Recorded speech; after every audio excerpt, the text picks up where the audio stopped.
Now, whilst we sit here watching the horrendous events unfold in Ukraine, brave men and women from around the globe are putting themselves in harm's way, both in front of and behind the camera, to give us a full picture of what's going on.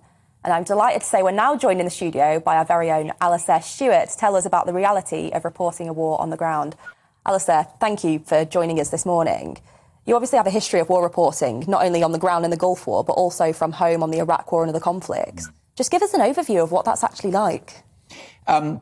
It's exciting and it's terrifying when it's done really well, and the build-up and the preparation and the homework that one has to do is an important part of it. I was in the Gulf War, the first Gulf War, at the beginning of the 90s for 2.5 months, and had spent time in Washington, D.C. beforehand as the coalition was put together to oust Saddam from Kuwait. And it was really important to remember all of that stuff as well, because I think there's sometimes a danger. I'm not knocking anybody or having a go at anybody, but there's one group of reporters who are kind of the whiz-bangery and they know all about AK-47s and APGs and this, that and the other. And there's another group who really know what's going on and why and what the background is. And I think if folk are kind enough to join that conversation, they don't only want to see the exciting pictures, they genuinely want to know why it's going on. I think the other real problem is, particularly as a war intensifies, like overnight and this morning in Ukraine, where you've got a site that's training foreign troops close to the Polish border being struck by missiles, that as it gets hairier, it gets more difficult to get the real facts out there. And sometimes people bravely in the field are getting most of their information by wire services from their teams in London. But my final point is exactly what you rightly said in your introduction. This is so important because these things are being done in people's names, and people have got the right to say, no, this is not something that we approve of, or yes, we're absolutely foursquare behind the men and women who are doing it. You spoke there about people, getting things in their ear from London.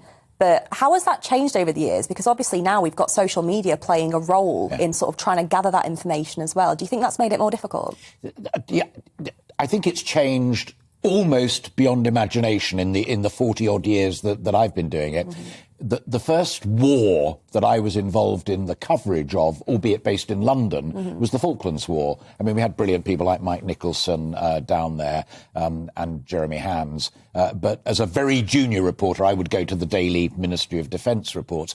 And intriguingly, in those days, we had to clear every frame of film, and it was film rather than electronic news gathering video, with the Ministry of Defence. There was a huge delay on getting stuff back, so folk didn't get to hear what had been happening, whether it was the sinking of a ship or the taking of Stanley, until ministers and the government decided the time was right. And there's security reasons for that, and that's understandable.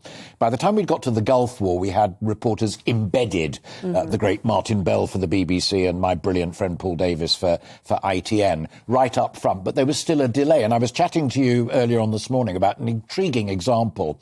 A chap called Peter Sharp, who was working for ITN, filmed General Schwarzkopf storming Norman's great column out in the desert, poised to come sweeping in and to take Kuwait and then and oust Saddam Hussein. That must have been great footage. Oh, it was just extraordinary. And it was a column, similar proportions to the 18-mile one that's been coming from Russia and heading for Kyiv.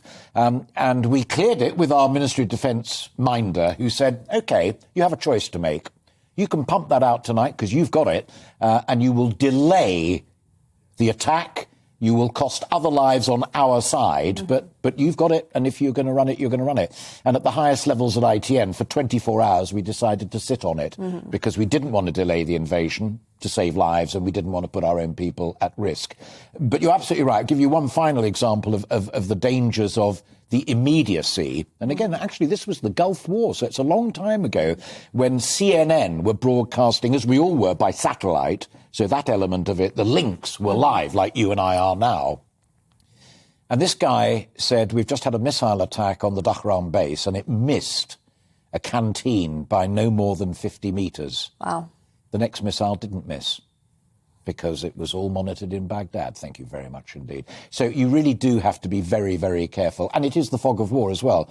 You need to check, double check and treble check if what you're reading on social media is true, who the sources are what they really are trying to get you to do and believe. Absolutely. Well, there's a lot of misinformation there on social media. But I think Paul has a question for you, Alastair. Paul? Hi, Alastair. It's fascinating listening to you as always. I think one thing that people often forget when they see reporters in war zones is they're obviously accompanied by a crew as well, and they're the part of the team that we don't often see.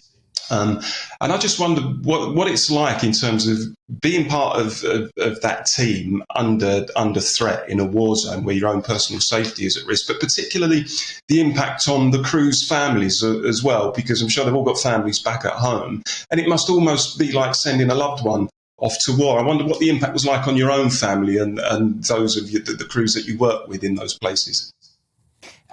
It is tremendously difficult. And when it's done best, it's almost a sub-family. So a reporter, and in the old days, cameraman or camerawoman, and sound recorders, they would move as a unit. And also the sound recorders would watch the cameraman's back to make sure everybody was safe. And the very best film crews, video crews, they call themselves video journalists. They're not just people taking interesting, exciting, whiz-bangery pictures. But you're absolutely right. I think that, funnily enough, I didn't know I was going to be talking about this. I'm getting all emotional thinking about it. But one of the most moving moments for me in the Gulf War all those years ago was my brilliant, lovely daughter. There's me. If you're watching on telly, you can see me having a shave on the way up to Kuwait. And there I am in Kuwait with the hat on. And that was Gary Curtis, my producer. But to go back to the emotional bit, in February, my brilliant, lovely head teacher daughter, Clemmy, celebrated her birthday. And I think, if I remember rightly, she was only about 5, 6 at the time. And I wasn't going to be there for her birthday. So my crew, going back, Paul, to your first point, arranged for me to sit there. We got one of these funny little dancing dolls, and they took a close shot of the little dancing doll as I sang Happy Birthday. And then they zoomed out, and there was me weeping like a complete idiot. And my wife, Sally, and Alex and Clem all came to Gatwick Airport when we finally got back. So, yeah. It's a family that we all work with, and Arlene knows exactly what I'm talking about, perhaps more potently than many. All of these situations are family, and my God, we need loved ones, whether they're family or friends, in such circumstances. Interestingly, the head of Sky News, Christine Lottie Squires, her husband, Chris Squires, one of the very best news camera people there has ever been in my business. My God, she's a boss who knows what it's like when you send people out to do this work. Mm-hmm. Well, Alastair, thank you so much for those incredible insights and for joining us today. And hopefully we'll have you on again to talk about some more of your experience, because you're one of our best here at GBNews. Well, I think, you say so myself. You're kind, and I think it's nice of you to ask me, but also it's nice. I mean, Paul's question was just lovely there.